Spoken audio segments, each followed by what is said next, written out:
Good morning everyone. रसायन Rahul channel में आप सभी का स्वागत है। तो बच्चों, आज हम एटॉमिक स्ट्रक्चर का पार्ट 8 स्टार्ट करेंगे। तो अभी तक जिसने मेरा चैनल सब्सक्राइब नहीं किया है बच्चों, प्लीज चैनल सब्सक्राइब करके चैनल को सपोर्ट कीजिए। चलिए स्टार्ट करते हैं एटॉमिक स्ट्रक्चर पार्ट 8। इस पार्ट में हम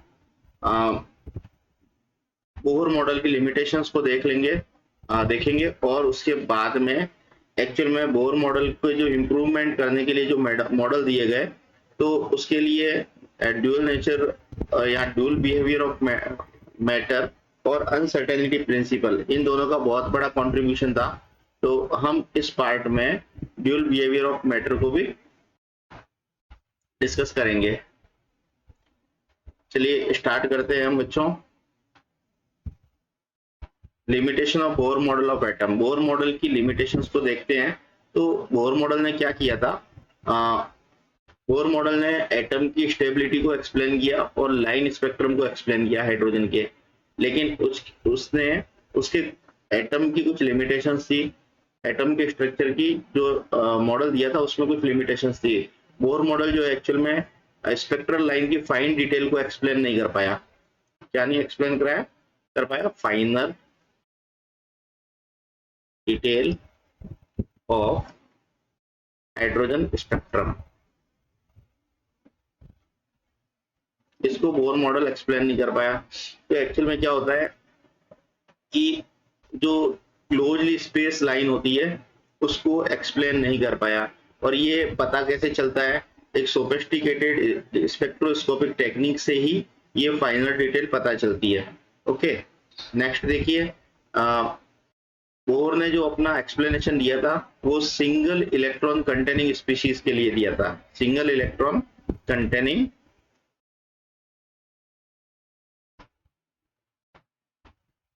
स्पीशीज के लिए दिया था लाइन स्पेक्ट्रम।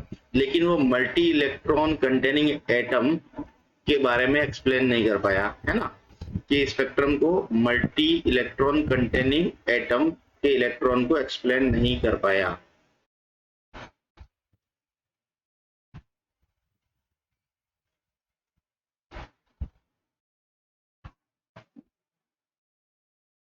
ओके, देखिए बच्चों, नेक्स्ट देखते हैं हम कि बोहर मॉडल के अकॉर्डिंग, देखिए बोहर मॉडल ने ये बताया था कि ये दो एनर्जी लेवल है और इस एनर्जी लेवल के बीच में केवल एक ही लाइन पॉसिबल है। ठीक है, स्पेक्ट्रल लाइन पॉसिबल है ना, तो किसी एक इलेक्ट्रॉन के लिए। लेकिन एक्चुअल में पावरफुल माइक्रोस्कोप से देखने पे पता चलता है कि ये सिंगल लाइन जो होती है ये number of closely related lines के अंदर स्प्लिट हो जाती है। तो इसका एक्सप्लेनेशन भी बोहर ने नहीं दिया।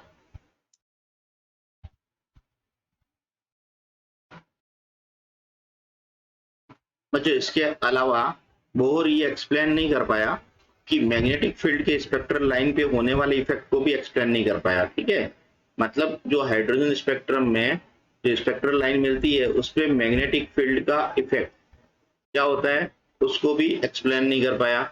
दूसरी बात है, जैसे हम बात करते हैं कि जब एटम जो है, कोई भी एटम रेडिएशन इमिट करता है, ये एटम रेडिएशन इमिट करता है, तो उसको जब स्ट्रॉन्ग इलेक्ट्रिक फील्ड में मैग्नेटिक फील्ड में प्लेस कर देते हैं तो वो लाइन जो होती है, मतलब इमिशन स्पेक्ट्रम की जो लाइन होती है वो फर्दर 2 या मोर लाइन में स्प्लिट हो जाती है। और इस इफेक्ट को हम क्या बोलते हैं? Zeeman effect. Zeeman effect. तो जीमान इफेक्ट को ये नहीं एक्सप्लेन कर पाया। दूसरी बात है, बोहर जो है वो एक्चुअल में जो स्पेक्ट्रल एटम का स्पेक्ट्रम होता है उसको यदि हम उस पे इलेक्ट्रिक फील्ड के इफेक्ट को भी एक्सप्लेन नहीं कर पाया। और इलेक्ट्रिक फील्ड के इफेक्ट को हम क्या बताते हैं? Stark effect. Stark effect. तो जीमान और स्टार्क इफेक्ट, इन दोनों को एक्सप्लेन नहीं कर पाया। अब देखिए, बोहर थियरी का जो बोहर मॉडल पे जो मेन ऑब्जेक्शन आया था वो दो नए प्रिंसिपल की वजह से बोहर मॉडल ऑफ एटम पे ऑब्जेक्शंस आए थे। ये थे dual nature of matter, dual nature of matter. एक तो ये था एक नया प्रिंसिपल, और दूसरा था uncertainty of uncertainty principle, uncertainty principle, इन दोनों की वजह से ऑब्जेक्शंस आए बोर एटॉमिक मॉडल पर। तो देखिए इन दोनों ने क्या बताया, इन दोनों ने एक नया आइडिया इंट्रोड्यूस किया वेव कैरेक्टर का, इलेक्ट्रॉन के वेव कैरेक्टर का आइडिया इंट्रोड्यूस किया। और हमको पता है कि इलेक्ट्रॉन का जो अभी तक जो हमने बात की थी वो इलेक्ट्रॉन के पार्टिकल कैरेक्टर के बारे में बात की थी, है ना। और इन्होंने वेव कैरेक्टर का आइडिया इंट्रोड्यूस किया। दूसरी बात है कि इलेक्ट्रॉन का जो बोर्ड ने बताया था कि इलेक्ट्रॉन जो है वो सर्कुलर डेफिनेट सर्कुलर पाथ में रिवॉल्व करते हैं, ये बोर्ड ने बताया डेफिनेट सर्कुलर पाथ में इलेक्ट्रॉन जो है वो रिवॉल्व करते हैं। लेकिन इन नए प्रिंसिपल ने ये बताया कि इलेक्ट्रॉन जो होता है कि उनके पाथ जो है इलेक्ट्रॉन का वो वेल डिफाइंड नहीं होता, ठीक है, इलेक्ट्रॉन के पाथ जो है वो वेल डिफाइंड नहीं होता। तो इसने इस आइडिया ने बोर के मॉडल बोर के आइडिया को ओवर रूल्ड कर दिया। तो बच्चों ये तो थी बोर की लिमिटेशन, मॉडल की लिमिटेशन थी। तो बच्चों ये लिमिटेशंस थी। अब हम बात करते हैं modern concept of structure of atom की, modern concept of structure of atom की हम बात करते हैं। देखिए तो टुवर्ड्स द मैकेनिकल मॉडल हम बात करते हैं। तो बोर के मॉडल के अंदर जो शॉर्ट कमिंग्स थी उसको कम करने, उसको दूर करने के लिए, है ना, उसको दूर करने के लिए कुछ दूसरे मॉडल जो है वो दिए जाने लगे, सुटेबल मॉडल दिए जाने लगे। तो उस मॉडल को देने के लिए पीछे जो है वो एक्चुअल में उस नए मॉडल के लिए एक्चुअल में दो चीजों का बहुत ही बड़ा कंट्रीब्यूशन था। एक तो ड्यूल नेचर ऑफ मैटर और दूसरा था हाइजेनबर्ग अनसर्टेनिटी प्रिंसिपल, ठीक है, इन दोनों का बहुत बड़ा रोल था, ड्यूल नेचर ऑफ मैटर और हाइजेनबर्ग अनसर्टेनिटी प्रिंसिपल। अब हम बात करते हैं ड्यूल नेचर ऑफ मैटर की। देखिए बच्चों, तो अब इसकी बात करने से पहले हम बात करते हैं उस साइंटिस्ट की, है ना, जिसने ये दिया था। तो लुइस डी ब्रोगली, ओके, इन्होंने ड्यूल नेचर ऑफ मैटर दिया। तो ये फ्रेंच फिजिस्ट थे, है ना, हाँ क्या थे,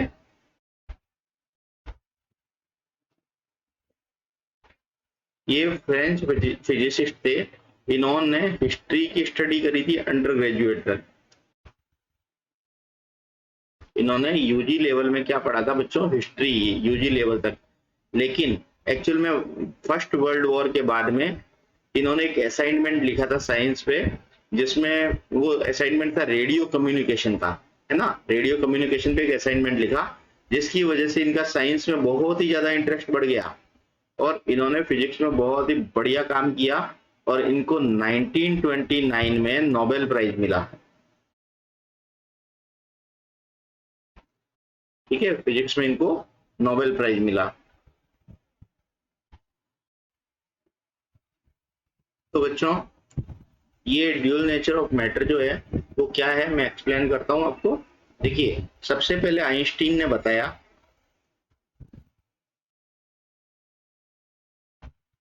आइंस्टीन ने बताया कि लाइट का जो है वो दो तरीके का नेचर होता है ना, एक तो लाइट वेव नेचर की होती है और दूसरी लाइट जो है पार्टिकल नेचर की होती है, ये बताया था आइंस्टीन ने।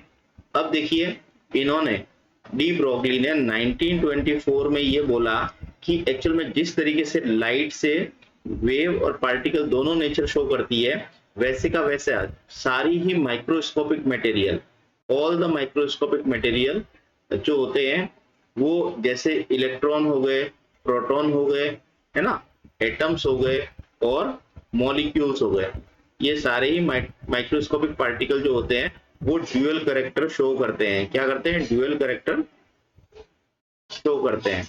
अब देखिए मतलब ये पार्टिकल और वेव ये दोनों ही नेचर शो करते हैं। अब हम यहाँ पे कह सकते हैं कि इलेक्ट्रॉन जो है ना, इसका मीनिंग ये है कि इलेक्ट्रॉन जो है उसको पार्टिकल और वेव दोनों की तरह ये बिहेव करता है ना। Electron is behaving both as particle and wave.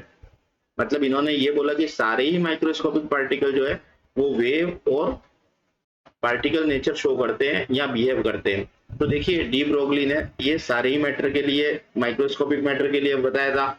अब देखिए उसने ये बताया कि कोई भी मैटर यदि मोशन में होता है तो उससे एक वेव एसोसिएटेड होती है ना। जैसे m मास का कोई मैटर है और वो v वेलोसिटी से मोशन कर रहा है ना।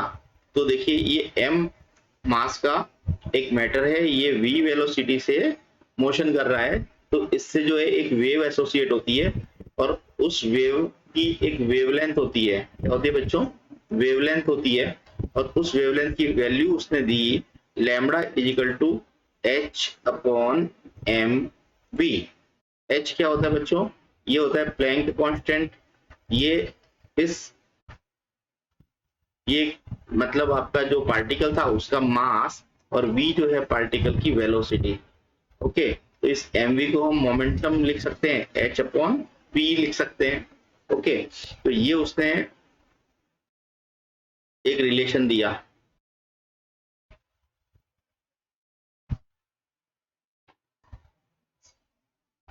अब बच्चों ये जो वेव एसोसिएट होती है मटेरियल पार्टिकल के साथ, उसको उसने मैटर वेव बोला। क्या बोला? Matter wave. या फिर इसको डी ब्रोगली वेव्स भी बोलते हैं।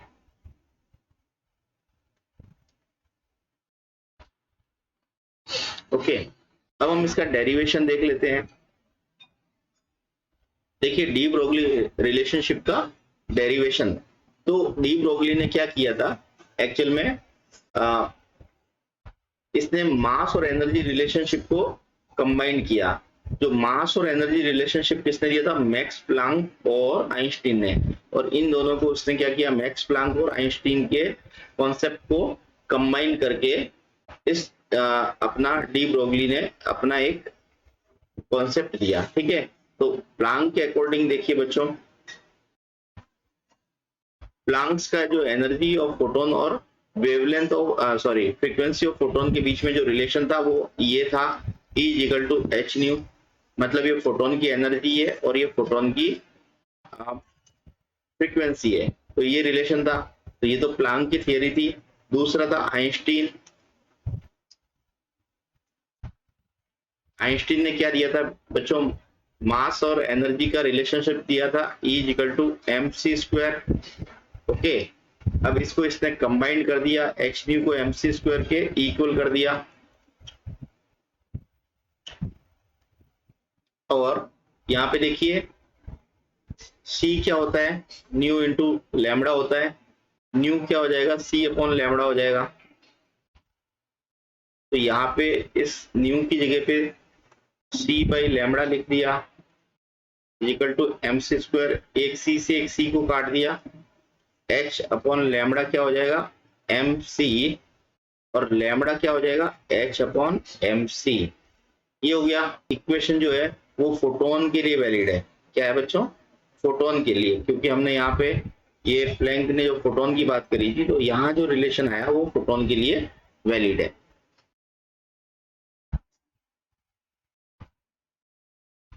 तो बच्चों ये जो इक्वेशन जो है फोटोन के लिए, ओनली फोटोन के लिए वैलिड नहीं है। ये इक्वेशन जो है वो मटेरियल ऑफ पार्टिकल पे भी अप्लाई होती है ना।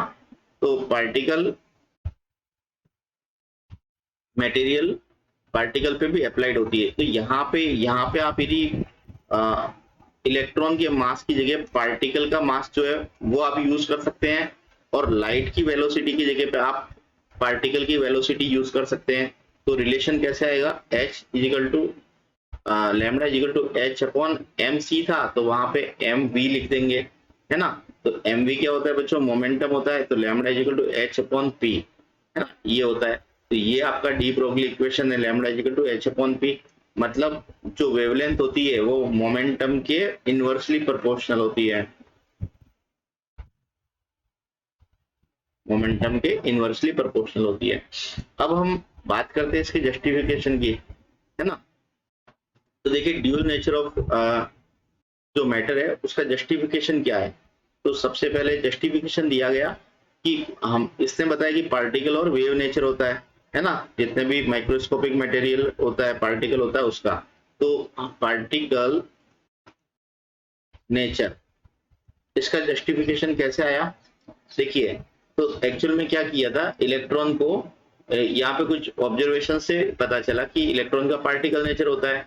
तो इलेक्ट्रॉन को जब स्ट्राइक किया गया जिंक सल्फाइड की स्क्रीन पर, ये क्या है, जिंक सल्फाइड की स्क्रीन है और इलेक्ट्रॉन को इसके सरफेस पे स्ट्राइक किया गया, तो ये फ्लोरिसेंट मटेरियल होता है। तो इसने क्या किया, इस जिंक सल्फाइड की स्क्रीन पर लाइट का स्पॉट प्रोड्यूस किया। क्या किया, स्पॉट ऑफ लाइट प्रोड्यूस किया इलेक्ट्रॉन ने बच्चों। अब देखिए मतलब जितनी बार स्ट्राइक हुई उतनी बार जितने इलेक्ट्रॉन स्ट्राइक करते हैं उतने ही स्पॉट यहाँ पे बने। मतलब यदि एक इलेक्ट्रॉन जो है वो स्ट्राइक करता है तो यहाँ पे आपको कितना मिलता है, 1 स्पॉट मिलता है ना। तो each striking electron produce only 1 spot, है ना। और ये स्पॉट क्या था बच्चों, लोकेलाइज था, ठीक है, ये स्पॉट लोकेलाइज मिला। मतलब हम यहाँ पे ये स्पॉट जो है तो था वो वेव की फॉर्म में स्प्रेड नहीं मिला, ठीक है ना, it is not spreaded like a wave, it is localise. तो यहाँ से पता चला कि इलेक्ट्रॉन का नेचर कैसा होता है, पार्टिकल नेचर होता है। अब हम बात करते हैं वेव नेचर की। तो बच्चों इलेक्ट्रॉन के वेव नेचर को सबसे पहले बताया, देखिए एक्सपेरिमेंट से बताया था वेव नेचर को, है ना। इलेक्ट्रॉन के वेव नेचर को एक्सपेरिमेंटली बताया था डेविडसन और जर्मन ने, ठीक है, डेविडसन एंड जर्मन, इन्होंने एक्सपेरिमेंट करके इलेक्ट्रॉन के वेव नेचर को बताया। ओके, अब हम बात करते हैं, ये तो हो गया जस्टिफिकेशन पार्टिकल नेचर और वेव नेचर का। अब हम बात करते हैं significance of de Broglie relationship. De Broglie की रिलेशनशिप का क्या सिग्निफिकेंस है। तो देखिए बच्चों जो पार्टिकल का नेचर कैसा था, ये ड्यूल नेचर था, तो सारे ही ऑब्जेक्ट जो है वो उसके ऊपर ये अप्लाई होता है ना, ये बताया। लेकिन ये सिग्निफिकेंट होता है केवल माइक्रोस्कोपिक बॉडी के लिए। सिग्निफिकेंट किसके लिए होता है, माइक्रोस्कोपिक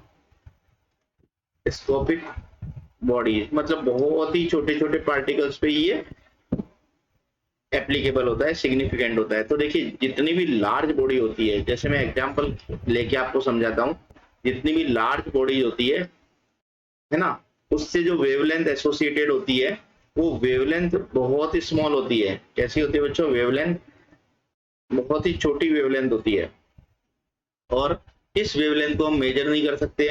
तो हम यहाँ पे ये मान सकते हैं कि भाई जब वेवलेंथ मेजर नहीं कर सकते, हम मान सकते हैं कि इससे कोई भी वेवलेंथ एसोसिएट नहीं होती लार्ज बॉडी से। जैसे आप क्रिकेट की बॉल को ले लो, तो क्रिकेट की बॉल को आप फेंकते तो आपको ये वेव की फॉर्म में तो दिखती नहीं है, मतलब ये एक्चुअल में आपका लार्ज बॉडी है, इससे कोई भी वेव एसोसिएट आपको नहीं दिखती। लेकिन एक्चुअल में क्या होता है, मतलब सारी ही बॉडीज पे, मतलब सारी ही पार्टिकल, सारी बॉडीज जो होती है उनसे वेवलेंथ एसोसिएट होती है, लेकिन वो वेवलेंथ इतनी स्मॉल होती है कि दिखती नहीं है, ठीक है। तो कोई भी मटेरियल जो है आपका जब मोशन में होता है ना, जब कोई भी मटेरियल जो है वो, जब मटेरियल बॉडी मोशन में होती है उसके साथ वेलोसिटी होती है, तो उससे एक वेवलेंथ एसोसिएट होती है। लेकिन ये सिग्निफिकेंट किसके लिए होती है, ये मेजरेबल किसके लिए होती है, केवल माइक्रोस्कोपिक बॉडी के लिए हम इसको मेजर कर सकते हैं, है ना। तो देखिए जैसे माइक्रोस्कोपिक बॉडी कौन है, इलेक्ट्रॉन है, प्रोटॉन है ना, एटम है और मॉलिक्यूल है। तो जितना छोटा पार्टिकल होगा उससे एसोसिएटेड वेवलेंथ जो है वो उतनी ही ज्यादा होगी, है ना। वेवलेंथ ज्यादा होने की वजह से, मतलब लार्ज वेवलेंथ होने की वजह से या हायर वेवलेंथ होने की वजह से हम उसको क्या कर सकते हैं, मेजर कर सकते हैं। लेकिन मैक्रोस्कोपिक बॉडी जो होती है ना, लार्ज बॉडी होती है, उससे स्मॉल वेवलेंथ एसोसिएट होने की वजह से हम उसको मेजर नहीं कर सकते। ओके, तो मैं फिर से बोल रहा हूँ कि ये सिग्निफिकेंट होती है केवल माइक्रोस्कोपिक बॉडी के लिए। तो बच्चों आज के लिए इतना ही, thank you for watching this video. लेकिन बच्चों यदि आपको इसमें कुछ डाउट है तो आप मुझे कमेंट सेक्शन में कमेंट करके पूछ सकते हैं। और जिन्होंने मेरा चैनल अभी तक सब्सक्राइब नहीं किया प्लीज बच्चों चैनल सब्सक्राइब कीजिए और चैनल को सपोर्ट कीजिए। Okay, thank you for watching this video.